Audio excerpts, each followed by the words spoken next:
If you are like me, you'll want to clean those fingerprints from the screen and any collected dust that might be there. There is a special option that allows the display to be cleaned.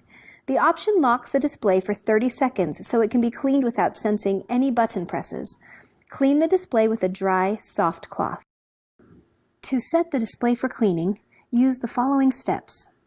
Go to Security, Menu, and then Toolbox.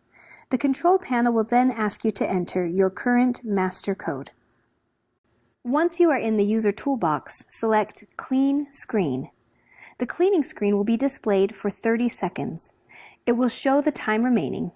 Clean the screen during this time, and when the timer expires, the system will return to the Toolbox screen.